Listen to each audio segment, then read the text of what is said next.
हाँ भाई, सारा ने प्यार भरी राम राम। उम्मीद करूँ सारा बढ़िया होगा, मस्त होगा, बिंदास होगा। अपने राजस्थान की वन संपदा वाला टॉपिक चल रहा था, जिसके अंदर आज हमें राजस्थान की वनस्पति पढ़नी है।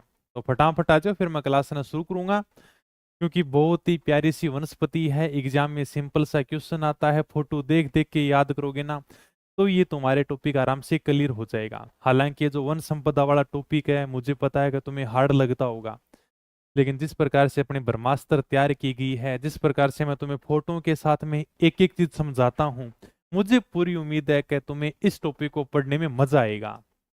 राजस्थान की कौन कौन सी वनस्पति हैं, राजस्थान में कौन से पेड़ पौधे पाए जाते हैं, जहां से एग्जाम में सिंपल सा क्वेश्चन आता है। तो सबसे पहले हम जिस वनस्पति की चर्चा करेंगे उसका नाम है खेजड़ी। ठीक है, आ जाओ भाई। खेजड़ी तो जानोगे सारा का सारा, जानटी देखेड़ी है बेनिया पाके कहा खेजड़ी कहा भी मरुस्थल में उगया। इसका वानस्पतिक नाम है प्रोसोपिस सिनेरेरिया। वानस्पतिक नाम को हम वैज्ञानिक नाम भी बोलते हैं।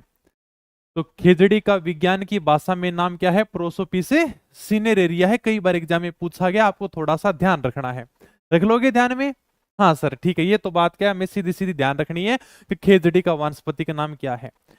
जिस प्रकार से दुर्गों के अंदर चित्तौड़गढ़ को राजस्थान का गौरव कहते हैं, उसी प्रकार से पेड़ पौधों में खेजड़ी के पेड़ को हम राजस्थान का गौरव कहते हैं। क्योंकि हमारे 2/3 भाग में मरुस्थल फैला हुआ है और इस मरुस्थल में सर्वाधिक मात्रा में खेजड़ी पाई जाती है। तो हम खेजड़ी को क्या कहते हैं? राजस्थान का गौरव भी कहते हैं। यह खेजड़ी का उपनाम है अभी, राजस्थान का गौरव। खेजड़ी को हम राजस्थान का कल्प वृक्ष भी कहते हैं। कल्प वृक्ष एक ऐसा पेड़ है जिसके नीचे जाकर आप कुछ भी मांग सकते हो तो आपको मिल जाएगा। हालांकि अभी धरती के ऊपर मिलता नहीं है, लेकिन जैसे मान लो कि अगर आप कल्प वृक्ष के नीचे गए और जाकर मांग लिया कि मुझे सरकारी नौकरी दे दो, तो आपको सरकारी नौकरी मिल जाएगी। जब समुद्र मंथन किया गया था ना, तब यानी कि कल्प वृक्ष 14 रत्नों में निकला था। अभी कहते हैं कि वो स्वर्ग के ऊपर मिलता है पेड़, अभी तो नहीं है हालांकि, ठीक है, मंगलवास अजमेर में जरूर कहते हैं कि वो कल्प वृक्ष है। लेकिन ऐसा पेड़ होता है कल्प वृक्ष जिसके नीचे आप जाकर कुछ भी मांगो आपकी मनोकामना पूरी हो जाएगी। हमारे राजस्थान का जो कल्प वृक्ष है वो तो खेजड़ी का पेड़ ही है अभी। ठीक है, क्योंकि हमारे राजस्थान के अंदर जो आवश्यकताएं हैं उन सब की पूर्ति करता है। जैसे खेजड़ी के जो फल होते हैं उनको सांगरी कहते हैं, और जब सांगरी सूख जाती है उसे क्या कहते हैं? खोखा। खेजड़ी की पत्तियां होती हैं वो लूंग कहलाती हैं, जो हम बकरियों को ऊंटों को डालते हैं। तो सारे के सारे चीज इसके काम आते हैं। इसकी जो लकड़ी होती है वो ईंधन के रूप में काम लेते हैं। खेजड़ी का हर भाग हमारे काम आता है सब। यानी कि छपनिया का काल पड़ा था ना, तो मारवाड़ के लोगों ने ये जांटी के छिलके उतार उतार के खाई थी, तभी जीवित रह सके थे। तो एक प्रकार से हमारे लिए क्या है? यह है राजस्थान का कल्प वृक्ष है। इसके अलावा इसका ग्रंथों में नाम मिलता है समी। खेजड़ी के जो पेड़ है उसका ग्रंथों में नाम मिलता है समी। कहते कि महाभारत के समय जब पांडव अज्ञातवास के लिए जा रहे थे, उन्होंने अपने अस्त्र शस्त्र समी के पेड़ पर छिपाए थे, ऐसा हमें ग्रंथों में प्रमाण मिलता है। और समी नाम हमें खेजड़ी का ही मिलता है, तो खेजड़ी के पेड़ को ग्रंथों में समी के नाम से जाना जाता है। खेजड़ी के पेड़ की पूजा हम विजयादशमी के दिन करते हैं, जिस दिन रावण का वध हुआ था। ओके, ये अपने को नॉर्मल से सारे के सारे नाम ध्यान रखने हैं। इसको राजस्थान का गौरव भी कहते हैं, इसे हम समी कहते हैं ग्रंथों के अंदर। राजस्थान का कल्पवृक्ष भी ऐसा पेड़ है जो राजस्थान की सब मनोकामनाएं पूरी कर देता है। इसका हर भाग काम आता है, इसकी लकड़ियां काम आती हैं, इसकी पत्तियां काम आती हैं, इसके फल काम आते हैं, इसके छिलके काम आते हैं। तो ये हमारे लिए राजस्थान का कल्पवृक्ष है। इसको जांटी भी कहते हैं, अभी राजस्थानी भाषा में अपने इसको जांटी भी बोलते हैं और सिमलो भी बोलते हैं। ठीक है, राजस्थानी भाषा में इसका नाम है सिमलो, और जांटी आप नॉर्मल सब जांटी का, वहां हम तो खेजड़ी कहते नहीं, हम तो जांटी बोलते हैं इसको। ठीक है, और सबसे बड़ी जो बात है, ये राजस्थान का राज्य वृक्ष है। 31 अक्टूबर 1983 को खेजड़ी के पेड़ को राजस्थान का राज्य वृक्ष घोषित किया गया था। रीट के अंदर ये सवाल बन सकता है, नॉर्मल सा पूछ सकते हैं कि खेजड़ी के पेड़ को राजस्थान का राज्य वृक्ष कब घोषित किया गया था। या राजस्थान का राज्य वृक्ष क्या है? खेजड़ी का पेड़ है। ओके, मॉडल पेपर तैयार कर रहे हैं ना यार, ऑनलाइन निकाल दिया पुलिस वालों के लिए। संगरिया नहीं कहते, सांगरी कहते हैं। संगरिया तो एक जगह हनुमानगढ़ में, सांगरिया है वो, संगरिया भी नहीं है। ठीक है, अरे सांगरी क्या वहां, ते तो वास्तव में शहर वाला टाबर हो, संगरिया नहीं बोलते। इसकी जो पत्तियां होती है ना, इनको बोलते हैं लूम या लूंग। कभी एग्जामिनर लूम दे देता है, कभी लूंग दे देता है।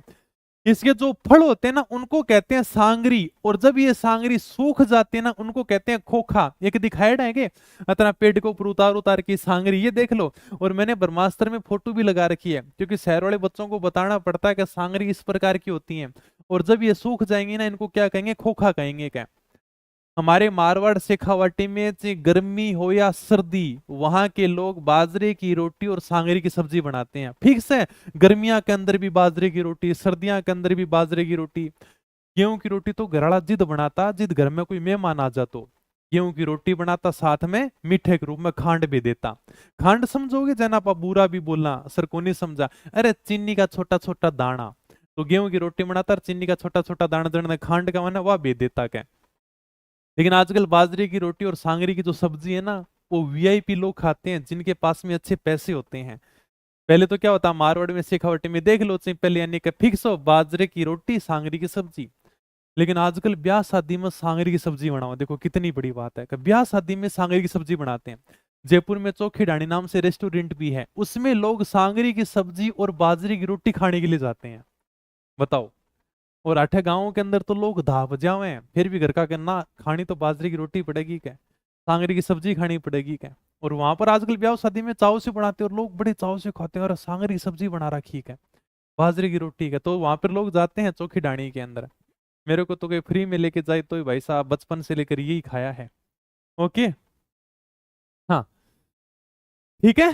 तो ये है भाई नॉर्मल सी बातें। खेजड़ी की जो पूजा की जाती है वो दशहरे के ऊपर की जाती है, मैंने बता दिया है।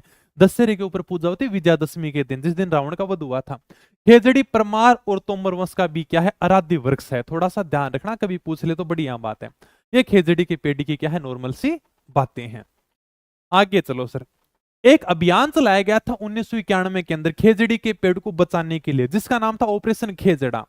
देखो खेजड़ी के पेड़ों को बचाने के लिए 1991 के अंदर ऑपरेशन खेजड़ा चलाया गया था। इसका उद्देश्य यह था कि मरुस्थल के प्रसार को रोका जाए, यानी कि अगर मरुस्थल की भूमि के ऊपर खेजड़ी के पेड़ होंगे तो मरुस्थल आगे नहीं बढ़ेगा। खेजड़ी के पेड़ कहां पर उगते हैं सर, मरुस्थल की भूमि के ऊपर उगते हैं। तो हम जितना ज्यादा खेजड़ी के पेड़ लगाएंगे ना, तो हम क्या करेंगे, मरुस्थल के प्रसार को रोक सकेंगे। तो मरुस्थल के प्रसार को रोकने के लिए खेजड़ी के पेड़ों को बढ़ावा देने के लिए सरकार के द्वारा 1991 में ऑपरेशन खेजड़ा चलाया गया था। रख लोगे ध्यान में, ठीक है सर, नॉर्मल सी बात है। उत्तराखंड में भागीरथी नदी के ऊपर एक बांध बना हुआ जिसका नाम है टिहरी बांध। आप ये फोटो देख सकते हो, उत्तराखंड में भागीरथी नदी के ऊपर ये बांध बना हुआ जिसका नाम है टिहरी बांध। जब इस बांध को बनाया जा रहा था ना, तब स्थानीय लोगों ने इसका विरोध किया। स्थानीय लोगों ने कहा कि अगर आप बांध का निर्माण करोगे तो आसपास के जो पेड़ पौधे हैं, आसपास के जो वनस्पति हैं, उनको काट दोगे। जितने भी पेड़ पौधे हैं सब यानी कि समाप्त हो जाएंगे क्या। अब देखो बांध का निर्माण करना है तो आसपास के जो पेड़ पौधे उनको समाप्त करना पड़ेगा। यहाँ के लोगों ने कहा कि हम आपको पेड़ पौधे नहीं काटने देंगे। इसलिए सुंदरलाल बहुगुणा के नेतृत्व में पेड़ पौधों को बचाने के लिए लोग उनसे जाकर चिपक गए थे। ये अपने सुंदरलाल बहुगुणा है, इन्होंने पेड़ों को बचाने के लिए, कि हम इस बांध का निर्माण नहीं होने देंगे, हम हमारी वनस्पति को नष्ट नहीं करने देंगे। तो यहाँ के लोग इनके नेतृत्व में पेड़ों के जाकर चिपक गए। इसलिए इस आंदोलन का नाम ही पड़ गया चिपको आंदोलन। और ये जो चिपको आंदोलन था ना, इसका जो प्रेरणा स्रोत रहा है वो खेजड़ी का पेड़ रहा है।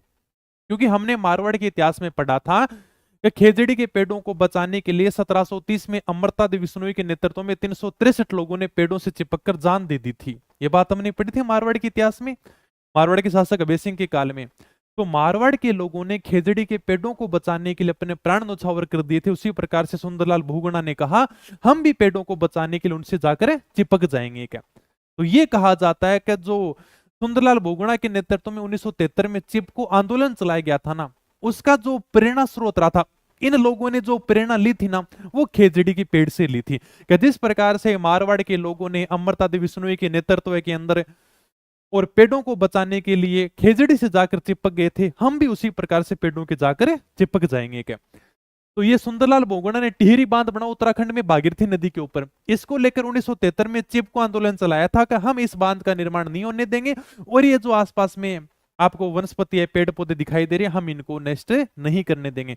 तो चिपको आंदोलन चलाया गया था सुंदरलाल बहुगुणा के नेतृत्व में, जिसमें खेजड़ी वृक्ष को इस आंदोलन का प्रेरणा स्रोत मानते हैं। इन लोगों को प्रेरणा कहां से मिली थी? इन लोगों को प्रेरणा मिली थी खेजड़ी के पेड़ से। ठीक है, तो बस इसी के साथ में अपनी जो पहली वनस्पति है, जो अपना पहला पेड़ है खेजड़ी, कंप्लीट हो जाता है, जो राजस्थान का राज्य वृक्ष है। अब मैं आपको दिखाता हूं दूसरा पेड़, जिसका नाम है रोइडा। रोइडे का पेड़ देख लो भी आराम से। ये हमारे सामने जो फोटो दिखाई दे रही है किताब में, सेम टू सेम यही फोटो है, ये रोइडे के पेड़ की है। जब हम रोइडे के पेड़ को देखते हैं तो ऐसा लगता है यार, क्या मारवाड़ की भूमि के ऊपर सुंदर सा टीका लगा रखा है। हाँ, अरे डाउट हो तो वो भेज दिया करो, यहाँ पे नहीं पढ़ा जाता, ठीक है। अरे बर का दर्रा ब्यावर के अंदर ही है, नए जिलों के। गूगल वाला तुम मत लाया करो, गूगल पे तुम सर्चिंग मत मारा करो, ठीक है। बरदर्रा ब्यावर में ही है, मध्य रावली का दर्रा है। और बता, कॉपी पेस्ट मत करो अब। तो हम जब रोइड के पेड़ को देखते हैं तो हमें लगता है यार, का मारवाड़ की भूमि के ऊपर सुंदर सा टीका लगा रखा है। हाँ, तुम्हारे 4th ग्रेड में है ये टॉपिक। इतना कॉपी पेस्ट मत करो, तुम्हें सिलेबस नहीं पता क्या वनस्पति अभयारण्य दे रखे हैं तुम्हारे टॉपिक में। पॉलिटी के 3-4 दिन और लगेंगे, बस हो गया। हाँ,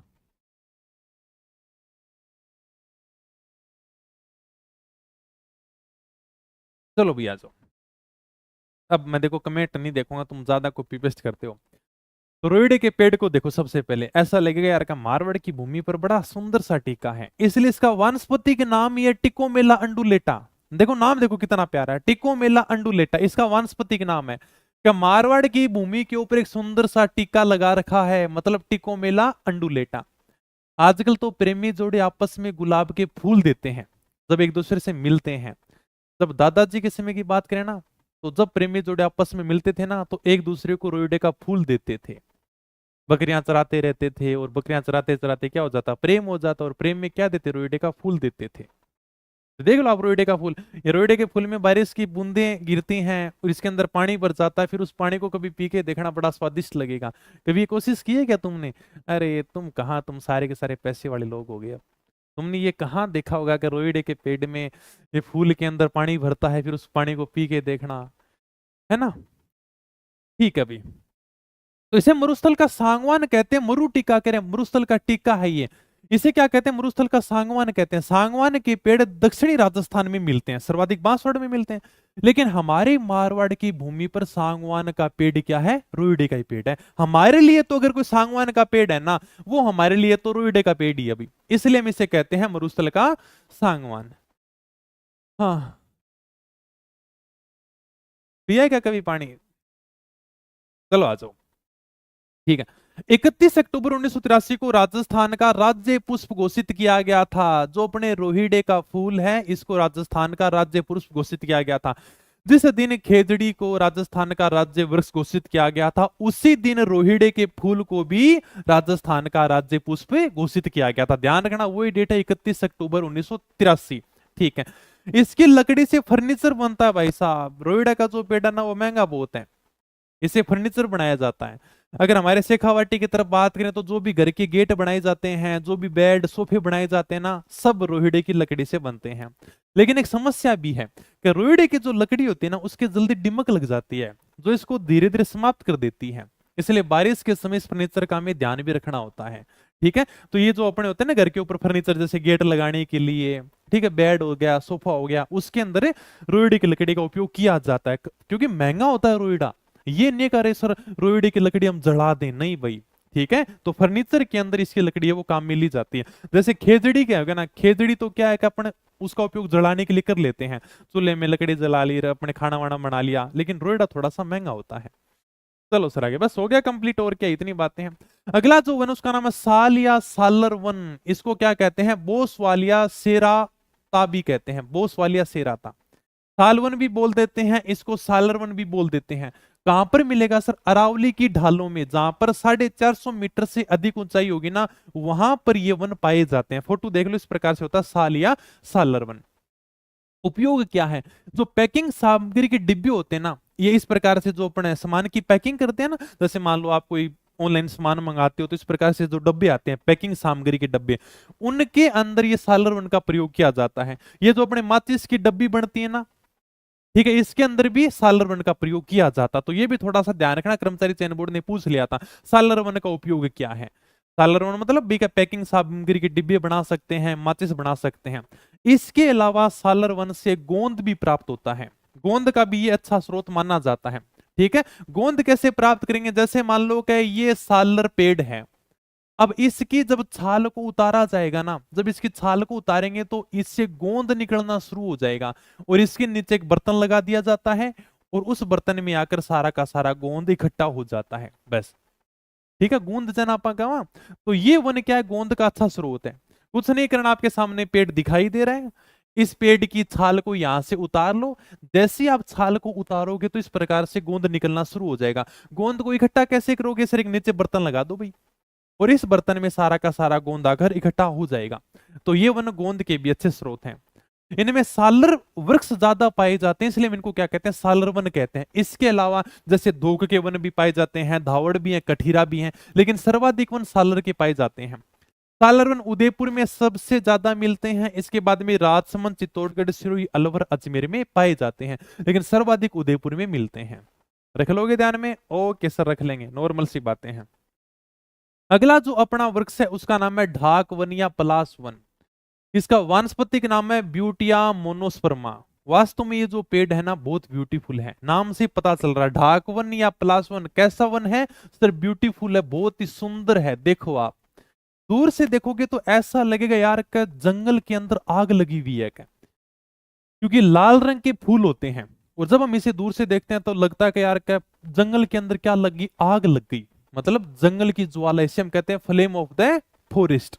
इसके जो लकड़ी होती है वो जलाने के काम आती है और कोयला बनाने के काम में आती है। ये बातें आपको ध्यान रखनी है, रख लोगे ध्यान में, नॉर्मल सी बातें बताई हैं।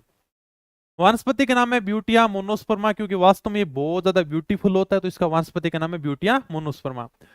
लाल रंग के फूल होते हैं, रटने की जरूरत नहीं है, आप आराम से फोटो देख लो, देख लो आपके सामने लाल रंग के फूल दिखाई दे रहे हैं। और जब आप इस पेड़ को दूर से देखोगे तो ऐसा लगेगा यार का जंगल में तो आग लगी हुई है क्या, क्योंकि ऐसा लगेगा यार का लाल लाल अग्नि है क्या। ठीक है, तो जंगल की ज्वाला अंग्रेजी में बात करें तो फ्लेम ऑफ द फॉरेस्ट कहते हैं। उपयोग क्या, लकड़ी जलाने, कोयला बनाने के अंदर काम आता है। ये जो पेड़ है उन मैदानी और पठारी भागों में पाए जाते हैं जहां पर धरातल कठोर होगा, पथरीला होगा, कंकरीला होगा। मतलब सर ये जो पेड़ है ना, दाग या पलाश का जो पेड़ है, ये वहीं पर उगेगा जहां पर धरातल कठोर होगा। कठोर का मतलब मुलायम मिट्टी नहीं होनी चाहिए, ये जो नीचे की जमीन होगी ना वो कठोर होगी, पथरीली होगी, कंकरीली होगी, वहां पर कंकर होंगे। पर समझे नहीं, रट्टा मारने की जरूरत नहीं है, फोटो देखो। ये जो आपको पेड़ दिखाई दे रहा है ना, ये पेड़ है ढाक या पलाश का वन। ये कहां पर उगा हुआ है, अगर आप फोटो ढंग से देखोगे ना तो ये उगा हुआ है पथरीली भूमि के ऊपर, जहां पर पत्थर हैं और नीचे की जो धरती वो कठोर है। सर आपको कैसे पता चला, पीछे अगर आप फोटो में देखोगे तो आपको पूरा का पूरा पहाड़ी इलाका देखने को मिलेगा, ये पीछे पहाड़ी है। और यहाँ पर देखोगे तो ये जो धरती ना पूरी की पूरी कठोर है। जहां पर पहाड़ी होती है, जहां पर पर्वत होता है ना, वहां की जमीन हमेशा में कठोर मिलती है, पथरीली मिलती है, मतलब पठारी भागों में देखने को मिलता है। जहां का धरातल कठोर होगा, पथरीला होगा, मतलब वहां पर कंकर पाए जाएंगे, वहीं पर ये पेड़ उगता है। हाँ क्या हो गया, कौन सी लुच्चा आदमी वाली कर दी, हो सकता है तो बार बार मैं कॉपी पेस्ट कर रहा हूं तू। हाँ चलें आगे, कभी उस टीचर की बातें उधर की उधर करता है, उधर की इधर करता है, पढ़ने से मतलब है नहीं, इधर भी कॉपी पेस्ट कर रहा है। चलो आगे, अलाउद्दीनपुर, सिरोही, अलवर, अजमेर के अंदर ये पाए जाते हैं। ठीक है, तो राजसमंद, चित्तौड़गढ़ में इस प्रकार के वन सर्वाधिक पाए जाते हैं। कहां पर मिलेंगे, जहां पर पथरीली भूमि होगी, जहां का धरातल है, जहां की जमीन है वो कठोर होगी। ऐसी जमीन कहां पर मिलती है सर, राजसमंद में मिलती है, चित्तौड़गढ़ में मिलती है। वहां पर अगर आप जाओगे तो इसी प्रकार की जमीन मिलेगी, पथरीली भूमि मिलेगी। इसके अलावा उदयपुर, सिरोही में चले जाना, वहां पर भी वन पाए जाते हैं, और अलवर, अजमेर में भी आपको ये देखने को मिल जाएंगे। ठीक है, तो ये अपना जो वन है इसका नाम है ढाक या पलाश वन, रख लेंगे सर, बहुत ही प्यारा सा वन है, रट्टा मारने की जरूरत ही नहीं है। अरे एक बात बताओ, क्या चीज याद करने की जरूरत है, देखो एक एक चीज समझो, मतलब इतनी प्यारी किताब है, एक एक चीज आपके सामने फोटो में दे रखी है, ताकि रट्टा मारो ही मत है। हम तो रट्टा मार देते, अच्छा जंगल की ज्वाला कहते हैं, फ्लेम ऑफ द फॉरेस्ट कहते हैं, मन में सोचते यार क्या कैसा दिखता होगा ये पेड़ है, क्योंकि रट्टा ही तो मारे थे। अरे आजकल तो इतनी डिजिटल चीजें आ गई, तुम हर चीज को सामने देखो, यार कैसा दिखता होगा। डाक या पलास का वन है, इसका वानस्पतिक नाम है ब्यूटिया मोनोस्पर्मा का, वास्तव में बहुत ज्यादा ब्यूटीफुल है, बहुत ज्यादा सुंदर है। लाल रंग के फूल हैं, खुद देख लो फोटो में आपके सामने किस प्रकार के फूल दिखाई दे रहे हैं, सर लाल रंग के दिखाई दे रहे हैं। अब दूर से देखोगे तो ऐसा लगेगा यार कि जंगल में आग लगी हुई है, तो हम इसे कहते हैं जंगल की ज्वाला या फ्लेम ऑफ द फॉरेस्ट। इसके जो लकड़ी होगी वो जलाने के काम आती है, कोयला बनाने के काम आती है, क्योंकि अग्नि के रूप में दिखाई देता है तो लकड़ी जलाने के काम आती है, और जब लकड़ी जल जाएगी तो उसका कोयला बन जाएगा। उन मैदानी वो पठारी भागों में पाए जाते हैं जहां धरातल कठोर व पथरीला होगा। याद करने की जरूरत नहीं है, फोटो देखो, ये आपके सामने डाक या पलास का पेड़ लगा हुआ है। अगर आप ये देखोगे तो कहां पर उगा हुआ, सर पथरीली भूमि के ऊपर लगा हुआ, नीचे धरती वो बिल्कुल कठोर है, पीछे आपको पर्वत दिखाई दे रहा है, चट्टान दिखाई दे रही है, मतलब कंकरीली भूमि दिखाई देगी आपको। राजसमंद चित्तौड़गढ़ वहीं पर मिलेगा जहां पर पथरीली भूमियों की धरातल नीचे की जमीन कठोर होगी। अब मरुस्थल में तो उगेगा नहीं, क्योंकि मरुस्थल में तो इतनी कठोर भूमि है नहीं, हमारे शेखावाटी में नहीं है। अगर आप राजसमंद चित्तौड़गढ़ में आओगे तो इस प्रकार की आपको पहाड़ी भूमि देखने को मिलेगी, तो वहां पर उगते हैं। उदयपुर सिरोही भी आपको पता है का पर्वतीय क्षेत्र है, तो उदयपुर के अंदर भी इसी प्रकार की चट्टानें पाई जाती हैं। इसके अलावा अलवर अजमेर में भी यह पाया जाता है, तो इन जिलों में यह पाया जाएगा। बताओ कितनी प्यारी बात है, क्या रट्टा मारने की जरूरत है। अगला जो वन है वो आ गया अपने चंदन के वन, जो हल्दी घाटी और नाथद्वारा में पाए जाते हैं। नाथद्वारा मतलब राजसमंद में मिलते हैं। चंदन के जो पेड़ थोड़े से महंगे होते हैं। इस प्रकार से आपके सामने जो फोटो दिखाई दे रही है ना, ये चंदन के पेड़ों की फोटो दिखाई दे रही है। चंदन के पेड़ पर हमेशा सांप लिपटे रहते हैं। आपने कभी देखा चंदन के पेड़, इन चंदन के पेड़ों के ऊपर इस प्रकार से क्या लिपटे रहते हैं, सांप लिपटे रहते हैं। देख लो भाई फोटो, सांप लिपटा हुआ ना। तो ऐसी क्या विशेषता है कि चंदन के पेड़ पर सांप पाए जाते हैं, क्योंकि एक तो चंदन का पेड़ ठंडा होता है, और दूसरा चंदन के पेड़ से खुशबू आती है। चंदन का पेड़ ठंडा होता है, हम हमेशा क्या करते हैं कि चंदन का तिलक लगाते हैं। क्यों लगाते हैं, क्योंकि चंदन का पेड़ ठंडा होता है। हम इसलिए माथे में चंदन का तिलक लगाते हैं ताकि हमारा जो दिमाग है ना वो ठंडा रहे, हमें गुस्सा नहीं आए। इसलिए आप कभी देखना जो साधु महात्मा होते हैं ना, वो हमेशा क्या करते हैं, जो साधु महात्मा होते हैं वो हमेशा अपने माथे के ऊपर चंदन का तिलक लगा कर रखते हैं। जैसे प्रेमानंद जी महाराज को भी देखोगे तो उनका जो मस्तक होगा पूरा यानी कि चंदन से इस प्रकार से लिपटा हुआ होता है। तो चंदन के तिलक होते हैं इसलिए होते हैं ताकि जो दिमाग है वो जल्दी गर्म ना हो। ठीक है, साधु महात्मा का तो वैसे यानी कि दिमाग ठंडा होना चाहिए, तो चंदन का पेड़ होता है वो बहुत ही ठंडा होता है, और इसके ऊपर हमेशा सांप लिपटे रहते हैं, क्योंकि सांप को बहुत गर्मी लगती है। जैसे सांप को गर्मी लगती है ना, अपने बिल से बाहर आ जाता है, और रात को क्या करता है, बिल में चला जाता है। जैसे मान लो रात को गर्मी ज्यादा होगी, उमस ज्यादा होगी, तो गर्मी सहन नहीं कर पाएगा और बाहर निकल आएगा। सांप को गर्मी ज्यादा लगती है, तो उस ठंड को प्राप्त करने के लिए वह चंदन के पेड़ से लिपटा रहता है। दूसरा, चंदन के पेड़ से खुशबू बहुत आती है। अब ये तो है नहीं कि यार का सांप के नाक होती है और वो खुशबू का आनंद लेता है, नहीं, सांप के नाक नहीं होती, सांप के कान नहीं होते। आपने कभी सांप देखा होगा तो वो बार बार में अपनी जीभ को बाहर निकालता रहता है, उस जीभ के द्वारा ही वो खुशबू को महसूस करता है। ठीक है, फिर ये थोड़ा सा मैंने नोट लगा कर लिखा है, देखना थोड़ा आराम से। इसमें क्या लिखा कि सागवान के जो वन है, रोहिड़े के वन है, सालर और शीशम के जो वन है, उनसे हमें इमारती लकड़ी प्राप्त होती है। ये बात आपको ध्यान रखना, एग्जाम में सिंपल सा पूछ लेगा कि कौन से वन है जो इमारती लकड़ी के काम आते हैं और कौन से वन है जो जलाने के काम आते हैं। तो ये अपने को ध्यान रखना है। इसमें आपको ध्यान रखना है कि सागवान के वन, रोईडा का वन मैंने अभी बताया कि रोईडा का वन महंगा आता है, सागवान का वन भी महंगा होता है। सालर और शीशम के जो वन है उनसे इमारती लकड़ी प्राप्त की जाती है, मतलब इमारती लकड़ी से हम घर का फर्नीचर बनाते हैं। घर का कोई बेड हो गया, सोफा हो गया, कोई जैसे मान लो खिड़कियां बनानी है, दरवाजा बनाना है, तो वो सब इन वनों से बनाई जाती हैं। तो ये सारे के सारे इमारती लकड़ी वाले पेड़ हैं।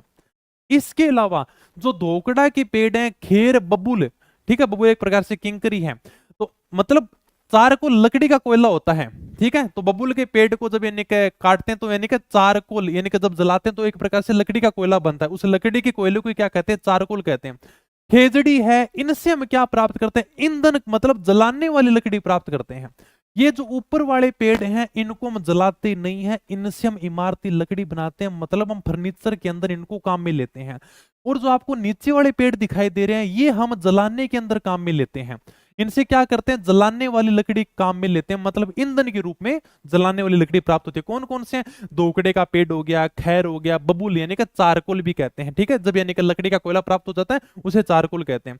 और जैसे खेजड़ी मैंने जांटी बताया है, तो इनसे जो हमें लकड़ी मिलेगी वो हम जलाने के अंदर काम मिलेंगे, समझ जाओगे। ऊपर वाले पेड़ से हम फर्नीचर बनाते हैं और नीचे वाले पेड़ से हम क्या करते हैं, मतलब ईंधन के रूप में काम लेते हैं, उस लकड़ी को हम जलाते हैं। बस हो गया कंप्लीट। हाँ, चलो आगे।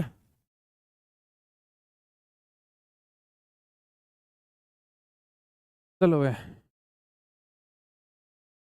चलो आगे, ठीक है। अगला जो पेड़ है उसका नाम है बांस। बांस को क्या कहते हैं, आदिवासियों का हरा सोना कहते हैं भाई। सर्वाधिक बांसवाड़ा और उदयपुर में पाया जाता है, इसके अलावा चित्तौड़गढ़ कोटा में भी हमें देखने को मिलता है।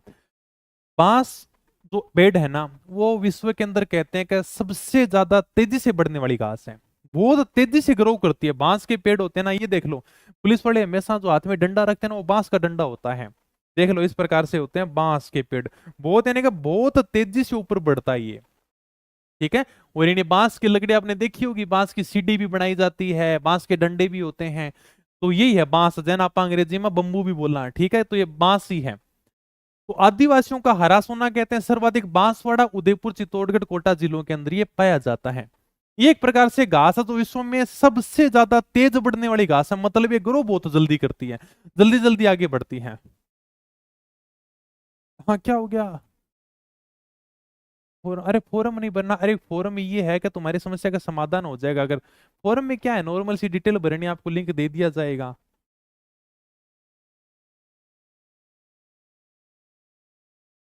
चलो आगे। तो देख लिया आपने, बांस का पेड़ आदिवासियों का हरा सोना कहते हैं, बांसवाड़ा, उदयपुर, चित्तौड़गढ़, कोटा में ये पाया जाता है सबसे ज्यादा, विश्व की सर्वाधिक तेज बढ़ने वाली घास है, ठीक है। आपने देखा ही होगा बांस का पेड़ तो। कम सर जी, चलो बढ़िया, बधाई हो, आ जाओ आगे। अब क्या किया गया, भारत सरकार ने बांस की खेती को बढ़ावा देने के लिए 2006-07 में राष्ट्रीय बांस मिशन प्रारंभ कर दिया। सरकार ने ये कहा कि तुम बांस की खेती करो, मतलब बांस की खेती को हम बढ़ावा देंगे, और इसके लिए सरकार के द्वारा कुछ सब्सिडी भी दी जाती है, कुछ पैसे भी दिए जाते हैं। तो अपने को ये ध्यान रखना है कि बांस की खेती को बढ़ावा देने के लिए भारत सरकार के द्वारा 2006-07 में राष्ट्रीय बांस मिशन प्रारंभ किया गया था। इसका बाद में 2015-16 में नाम बदल दिया जाता है और इसका नाम किया जाता है राष्ट्रीय कृषि वानिकी एवं बांस मिशन। तो ये आपको थोड़ा सा ध्यान रखना है कि ये भारत सरकार के द्वारा बांस की खेती को बढ़ावा देने के लिए प्रोग्राम शुरू किया गया था 2006-07 में, तब इसका नाम था राष्ट्रीय बांस मिशन। लेकिन 2015-16 में इस मिशन का नाम बदल दिया जाता है और इसका नाम किया जाता है राष्ट्रीय कृषि वानिकी एवं बांस मिशन। तो अगर पूछ भी लेगा तो थोड़ा सा आपको ध्यान रखना है।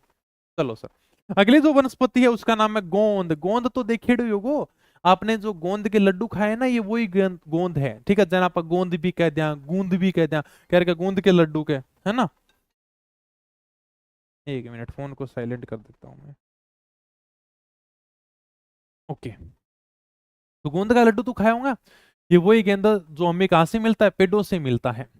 देख लो, इस प्रकार से ये गूंद ही होता है, पेड़ों से मिलता है हमें। गूंद के लड्डू भी बनाए जाते हैं। खेजड़ी है, कहां से मिलेगा सर, गूंद में कहां से मिलेगा, खेजड़ी की पेड़ से मिल जाएगा। बबूल यानी कि किंकर के पेड़ों भी मिला है, नीम है, पीपल है, सालर है, ढाक है, इनसे में गोंद प्राप्त होता है। सालर का पेड़ तो मैंने भी दिखाया था, सालर का पेड़ यानी कि गोंद का अच्छा स्रोत है। देखो, खेजड़ी के पेड़ से हमें गोंद मिलता है। बबूल, नीम, पीपल, सालर, ढाक से गोंद प्राप्त होता है। सालर के बारे में तो अभी मैंने बताया था कि जो सालर का पेड़ है वो गोंद का क्या अच्छा स्रोत है, अभी मैंने दिखाया था यहाँ पर, देखो ये रहा। ये कौन सा पेड़ था, सालर का पेड़ था, और ये मैंने बताया था कि गोंद का अच्छा स्रोत है। आप फोटो देख लो सही। तो ये सारे के सारे पेड़ किसके अंदर काम आते हैं, गोंद के अंदर काम आते हैं। ओके, रख लोगे ध्यान में। एक मिनट, हेलो।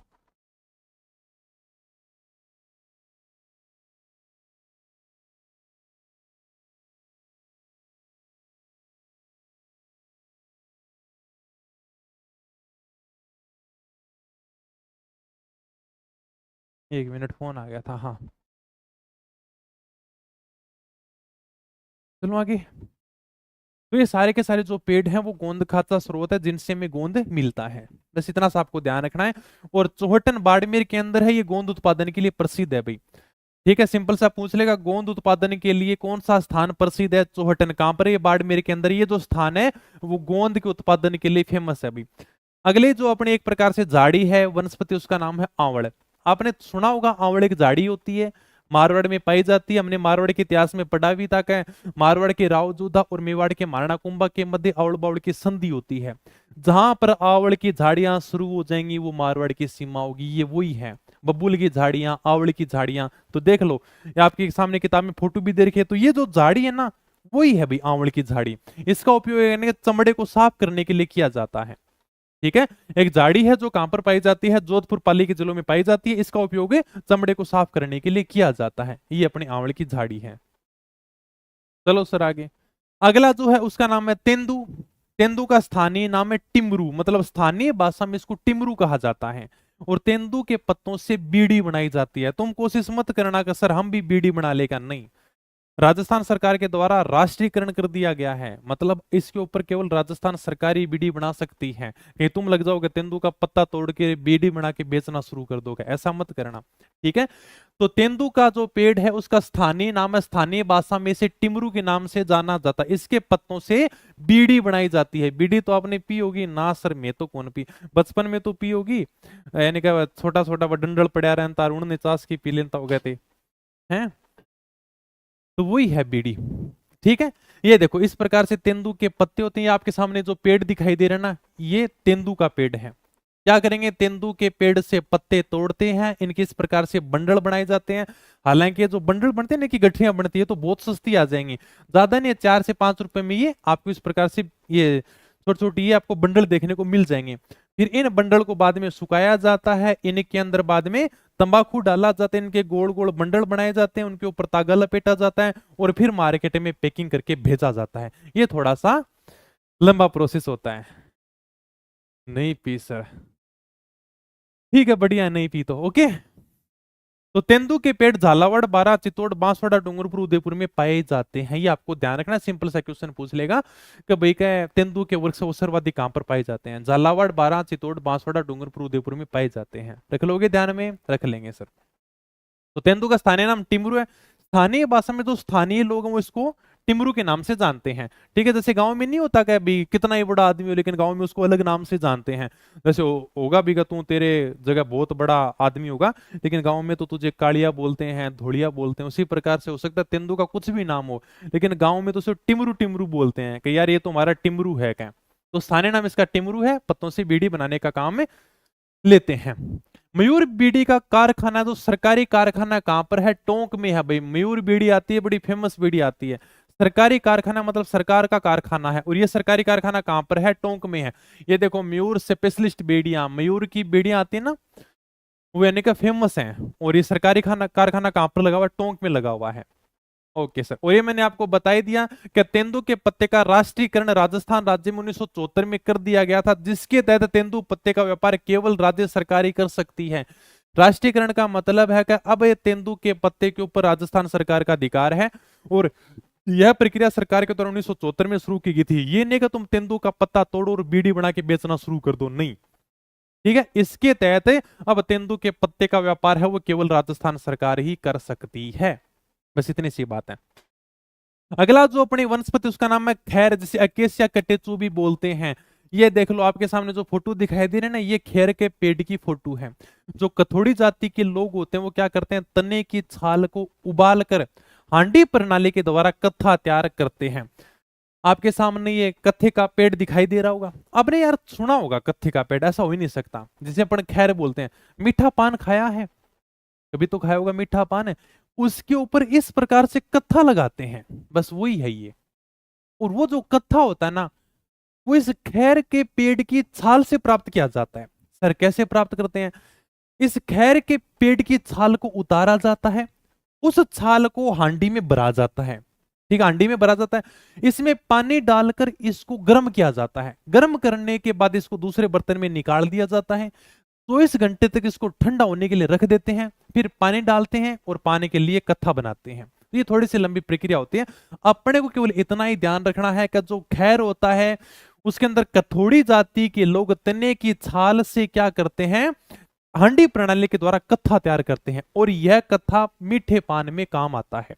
ये आपने कभी देखा भी इस प्रकार से, यानी कि जब पान बनाते हैं ना तो इस प्रकार से कत्था लगाते हैं, बस वही है। अरे लिंक दिवा देंगे, लिंक आ जाएगा उसके अंदर। ठीक है, हाँ ये देख लो आपके सामने। तो ये आपके सामने क्या है, खैर का पेड़ है। इसके तने की छाल को उतारो। सर ये हमने तने की छाल को उतार लिया। इस छाल को हांडी में भर दो। सर हमने भर दिया। पानी के अंदर डाल के इसको गर्म कर दो, बाद में निकाल के दूसरे बर्तन में रख दो। 24 घंटे तक ठंडा हो जाएगा, बाद में आप पानी में इसका उपयोग कर सकते हो। तो ये जो सारी की सारी प्रक्रिया करते हैं ना, वो करते हैं कथोड़ी जाति। ठीक है। खैर सर्वाधिक उदयपुर, सलूंबर, चित्तौड़, बूंदी, झालावाड़, कोटा, बारां, सवाई माधोपुर जिलों में पाया जाता। अगर एग्जामिनर क्वेश्चन पूछेगा तो सिंपल सा पूछेगा, खेर के वृक्ष सर्वाधिक कहां पर पाए जाते हैं। अगर क्वेश्चन बनेगा अच्छा तो वो ही बनेगा। ठीक है। तो जिन चीजों को मैंने हाईलाइट कर रखा है ना, उनको तो आपको बढ़िया तरीके से पढ़ना ही है। चलो सर आगे, बस होने वाला कंप्लीट। अगला जो अपना वनस्पति उसका नाम है महुआ, जिसे कहते हैं मधुका लोंगोफिलिया। ये एक प्रकार से आदिवासियों का कल्प वृक्ष है भाई। आप ये फोटो देख लो। ये जो आपको फोटो दिखाई दे रही है, किसकी दिखाई दे रही है, महुआ के पेड़ की। ठीक है। ये जो सारे के सारे अपने फल है ना, ये महुआ के फल हैं। इनको हम क्या कहते हैं, आदिवासियों का कल्प वृक्ष कहते हैं। और आदिवासी इससे देसी शराब बनाते हैं, जिसे मावड़ी कहते हैं। मावड़ी जो शराब, वो भीलों की सबसे फेवरेट शराब है, उनका ब्रांड है मावड़ी। महुआ का जो पेड़ होता है, आपके सामने देखो पेड़ दिखाई दे रहा है, महुआ का पेड़। मैंने सबसे पहले मेवाड़ में आके देखा था महुआ का पेड़। इस महुआ के पेड़ के ऊपर इस प्रकार से फल लगे होते हैं। जब ये फल पक जाते हैं ना, तो वो आराम से नीचे गिर जाएंगे। नीचे गिरने के बाद में इनको इकट्ठा किया जाता है। इनको पानी में डालकर गर्म किया जाता है। गर्म करने पर इनसे भाप निकलेगी। इस भाप को नली की सहायता से एक बर्तन में इकट्ठा किया जाता है। और जो भाप इकट्ठी होगी ना, वही क्या होगी, मावड़ी शराब होगी। सर समझे नहीं, देखो पूरी प्रक्रिया मैं आपको मावड़ी शराब बनाने की पूरी प्रक्रिया बताता हूं। ये जो आपके सामने पेड़ दिखाई दे रहा है, ये है महुआ का पेड़। इसके ऊपर इस प्रकार से फल लगे हुए हैं। ये फल पकने के बाद में नीचे गिर जाएंगे। इनको एक बर्तन के अंदर रखेंगे भाई। ठीक है। बर्तन में रख दिया, इसके अंदर पानी डाल देंगे। फिर पानी डालने के बाद में इनको क्या करेंगे, गर्म करेंगे। अब आपको पता है किसी चीज को गर्म करेंगे तो उससे भाप निकलेगी, बिल्कुल निकलेगी सर भाप। इस भाप को नली की सहायता से दूसरे बर्तन में इकट्ठा किया जाता है। और फिर ये ठंडी हो जाएगी। ये कौन सी शराब बनेगी, मावड़ी शराब बनेगी भी। ठीक है। तो देसी शराब बनाई थी, जिसे मावड़ी कहते हैं। इसे आदिवासियों का कल्पवृक्ष से कहा जाता है। बाप तो उठ जाओ ना, उड़न कौन देवा है। बाप यानी कि उड़ के ऊपर जाओगी ना, तो बैंक ऊपर नली लगा देगा, और वो नली की सहायता से दूसरे बर्तन में आ जाएगी। फिर उसको इकट्ठा किया जाता। भाप कभी नहीं उड़ती है। आपने पानी गर्म किया है, तो पानी भी गर्म होकर भाप के रूप में ऊपर उठता है। आप उसके ऊपर प्लेट लगा देना। जब आप उसके ऊपर प्लेट लगाओगे, तो थोड़ी देर बाद में प्लेट उठाकर देखोगे ना, तो उसके ऊपर पानी की बूंदे मिलेंगी आपको। वो पानी की बूंदे भाप होती हैं। ठीक है। उस प्रकार से उड़ने नहीं देते, नली लगा के इसको इकट्ठा कर लेते हैं। Okay sir. तो डूंगरपुर, बांसवाड़ा, उदयपुर, सिलंबुर, चित्तौड़गढ़ जिलों में ये पेड़ पाया जाता है। चलो सर आगे। अर्जुन का वृक्ष, ये देख लो आपके सामने अर्जुन का वृक्ष। ये एक प्रकार से औषधीय पौधा है भाई। औषधि के रूप में उसका उपयोग होता है। सर कौन सी औषधि, अगर किसी के बीपी की शिकायत हो, गले में खराश हो, उसके लिए अर्जुन का पौधा ठीक रहता है। मतलब एक प्रकार से डॉक्टरी औषधि के रूप में इसका काम है, लिया जाता है। तो झालावाड़, उदयपुर में ये पाया जाता है। ये आपके सामने अर्जुन का पेड़ रहा। ठीक है सर।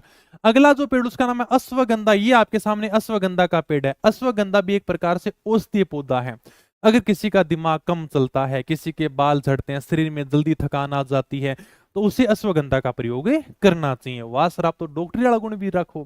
यानी क्या ये सारे के सारे औषधीय पौधे हैं, इनका उपयोग है ये। तो औषधीय पौधा जिसके प्रयोग से रोग प्रतिरोधक क्षमता बढ़ती है। जैसे अपन कहते हैं ना, इनका शरीर के अंदर यार ताकत नहीं रही, मैं जल्दी बीमार हो जाता हूँ, तो मतलब आपकी जो इम्यूनिटी है, जो रोग प्रतिरोधक क्षमता है ना, वो क्या कमजोर है क्या। ठीक है। इम्यूनिटी सिस्टम कमजोर हो जाता है, वही है। तो औषधीय पौधा जिसके प्रयोग से रोग प्रतिरोधक क्षमता बढ़ाई जाती है। इसके पौधे की जड़ से दवाइयां बनती हैं। इस पौधे की जो जड़ होती है ना, इससे क्या कर जाती हैं, दवाइयां बनाई जाती हैं। जैसे हम मान लो कभी बीमार हो जाते हैं, तो हमारे शरीर की क्या होती है, रोग प्रतिरोधक क्षमता कम हो जाती है। हमारे अंदर ताकत नहीं रहती कि हम खड़ा होकर कुछ काम कर सकें, इतनी ताकत नहीं रहती। अगर मान लो मुझे सर्दी जुकाम हो जाता, मैं बीमार हो जाता हूँ, तो इतनी हिम्मत नहीं होती यार क्लास में आकर पढ़ा सकूं क्या। ठीक है। तो इसके लिए हमारी क्या होती है, रोग प्रतिरोधक क्षमता कम हो जाती है, और अश्वगंधा का प्रयोग करना चाहिए। कोटा संभाग में इसकी खेती की जाती है। ठीक है। कोटा संभाग समझ गए, कोटा, बूंदी, बारा, झालावाड़। अरे मैं कमजोर, अरे कमजोर कुछ नहीं है, कोई प्रयोग मत कर लेना अश्वगंधा का। ठीक है। कोई कमजोर नहीं है, सबका दिमाग चलता है। रिविजन ज्यादा से ज्यादा क्या करो। चलो भी हो गया कंप्लीट। सहतूत के पेड़ देख लो भी। सहतूत का पेड़ देखा थोड़ा बहुत। इसके पेड़ पर रेशम के कीड़े पाले जाते हैं। ये सहतूत का पेड़ है। सहतूत आपने खाया भी होगा। और इसके ऊपर ये जो कीड़े ना, ये नहीं कहते हैं रेशम के कीड़े। रेशम के कीड़े इसके ऊपर पाले जाते हैं सहतूत के पेड़ पर। देखो रेशम के कीड़े ज्यादा दिन तक जीवित नहीं रहते, 2-4 दिन तक जीवित रहते हैं, और रेशम के कीड़ों की जो लार होती है ना, उससे रेशम का उत्पादन किया जाता है। आपने महिलाओं की सिल्क की साड़ी के बारे में सुना होगा, महिलाएं आपस में चर्चा भी करती हैं कि देख मैं सिल्क की साड़ी लाई हूं क्या। तो जो सिल्क की साड़ी होती है ना, वो इन रेशम के कीड़ों के द्वारा ही तैयार की जाती है। इन कीड़ों की लार से सिल्क की साड़ी तैयार होती है, ठीक है। और ये जो रेशम की खेती की जाती है, इसे हम बोलते हैं टसर पद्धति, ये भी थोड़ा सा ध्यान रखना। तो इस पेड़ के ऊपर रेशम के कीड़े पाले जाते हैं, रेशम की खेती को टसर पद्धति कहते हैं। आड़ू तो आपको पता होगा, इसकी लकड़ी से कठपुतली बनाई जाती है, आड़ू के पेड़ से कठपुतली का निर्माण होता है। मुझे फटाफट बताओ कि कठपुतली का निर्माण सर्वाधिक कहां पर होता है? उदयपुर चित्तौड़गढ़ में। 21 मार्च को हमें कठपुतली दिवस भी बनाते हैं। सारी की सारी बातें मैंने कला संस्कृति ब्रह्मास्त्र में लिख रखी है, ठीक है। लोक नृत्य में भी, लोक नाट्य के अंदर भी, तो मैं ध्यान को मैं बता देता हूँ। आड़ू इसकी लकड़ी से कठपुतली बनाई जाती है। केवल आपको इतना ध्यान रखना है कि जो कठपुतलियां बनती हैं वो किसके पेड़ से बनती हैं? आड़ू के पेड़ से। अब आगे नीचे मैंने एक नोट लगा कर लिख रखा है कि अजमेर में 1000 साल पुराने कल्प वृक्ष के 2 पेड़ है, जो हरियाली महोत्सव को मेला लगता है। ये देखो मांगले उस अजमेर में इस प्रकार से क्या है, 2 पेड़ हैं भाई, जहां पर हरियाली महोत्सव के बाद सामने के महोत्सव को वहां पर मेला लगता है। और कहते हैं कि ये जो पेड़ हैं वो लगभग यानी कि 1000 साल पुराने हैं। अपने को केवल ये ध्यान रखना है कि अजमेर में 1000 साल पुराने कल्प वृक्ष के 2 पेड़ हैं, इस प्रकार से 2 पेड़ हैं, ठीक है, जो लगभग यानी कि 1000 साल पुराने हैं। और यहाँ पर हरियाली महोत्सव को मेला लगता है। हरियाली महोत्सव सावण के महोत्सव को आती है। फिर आगे मैंने कुछ यानी कि थोड़ी सी प्रारंभिक बातें लिख रखी है, वनस्पति से संबंधित है, खेतों से संबंधित है। जैसे पहले मैंने लिख रखी रखत, रखत उसे हम बोलते हैं बिना जुता हुआ खेत, रखत है, पड़त है। अब की बार हमने कोई भी खेती नहीं की है, यानी खेत को हमने खाली छोड़ दिया, बिना जुता हुआ खेत क्या कहलाएगा? रखत के नाम से जाना जाएगा। तो रखत मतलब बिना जुता हुआ खेत। कांकड़, कांकड़ मतलब खेतों की जो सीमा होती है ना, वहां पर जो पेड़ लगे होते हैं उसे हम बोलते हैं कांकड़। जैसे मान लो शहरों के अंदर तो क्या होता है कि लड़का लड़की होटल में मिल लेते हैं, ठीक है। गांव में क्या होता है, गांव के अंदर कांकड़ में मिलते हैं। जब यानी कि गांव वाले पकड़ भी लेते हैं ना, तो बोलते हैं कि अरे ये तो मैं कांकड़ में मिले थे क्या। कांकड़ मतलब खेतों की सीमा होती है जहां पर पेड़ पौधे लगे होते हैं, और कांकड़ में कोई नहीं जाता, तो उनके लिए सुरक्षित जगह होती है गांव के अंदर, ठीक है। तो कांकड़ मतलब खेतों की सीमा जहां पर पेड़ पौधे लगे होते हैं, तो गांव वालों के लिए तो वही है भाई कांकड़। डांग और रुद्र वनों के संरक्षण से संबंधित है, मतलब ये जो चारों के चारों नाम है ना, ये वनों के संरक्षण से संबंधित है। डांग भूमि आपने सुना होगा, ठीक है। और ये रुद्र के बारे में मुझे पता नहीं, हालांकि मैंने पिछली बार पढ़ाया था ना, तब भी मैंने कहा था यार कि रुद्र के बारे में बताना, ये किससे संबंधित है। एग्जाम में एक बार पूछ लिया था कि रुद्र वो किससे संबंधित है, तो वनों के संरक्षण से संबंधित है। ये चारों के चारों जो नाम है, जैसे रखत मान लो कि बिना जुता हुआ खेत हो गया, कांकड़ आप समझ गए कि खेत की सीमा होती है जहां पर पेड़ पौधे लगे होते हैं, डांग और रुद्र, चारों के चारों जो नाम है वो वनों के संरक्षण से संबंधित है। इसी के साथ में अपनी वनस्पति हो जाती है कंप्लीट, ठीक है। बताओ ये टॉपिक समझ में आ गया? Okay sir. नहीं मिले हम तो कभी कांकड़ में, तुम जानते नहीं फिर कांकड़ क्या होता है। खेत की सीमा होती है कांकड़, जहां पर पेड़ पौधे लगे होते हैं, कोई नहीं जाता। आपने कभी सुना होगा गांव में, सुनना कांकड़ में मिले हमको ये दोनों का, कांकड़ में बैठे प्रेम मोहब्बत कर रहे थे। आजकल तुम क्या जानते हो, आजकल तुम्हारे सीसीटीवी फुटेज वायरल होते हैं, ठीक है। चलो फिर इसी के साथ में प्यारा सा टॉपिक था, साथ साथ में इसको याद कर लेना, और मिलेंगे फिर अपन नए टॉपिक में। तब तक धन्यवाद, थैंक यू, जय हिंद, जय भारत।